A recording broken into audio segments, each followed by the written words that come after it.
Mga kapatid, napakalinaw ng mensahe ng buong Biblia.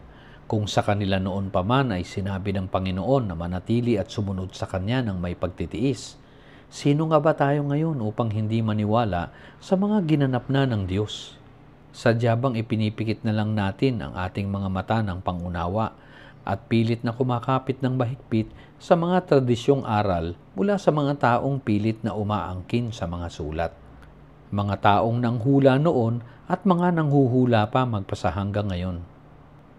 Dalangin natin na sana ay magliwanag ang pangunawa sa ating puso, na sana ay huwag umabot sa dulo ng ating paglalayag sa buhay ang patuloy na lang na pagpapaanod sa mas malakas na agos.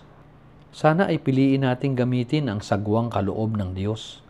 Mahirap at nakakapagod man, ay nakatitiyak tayo na mararating ang nais nating tunay na puntahan. Huwag na nating gawing pagdadahilan ang madalas nating sinasabi, nagtitiwala ako sa Diyos kung saan niya ako dadalhing katotohanan. Kapatid, tayo na ang nagdadala sa ating sarili kung saan nating gusto, sapagkat ipinagkatiwala na sa atin ang pagpili sa katotohanan. Mahigit 2,000 taon na nang ihanda at ipagkaloob sa atin ito ng Diyos. Ang ating kalayaan rin kung susunod sa bagong kasunduan o New Covenant ng Panginoong Hesus. Ang pag-ibig na tunay nating ikaliligtas na totoo.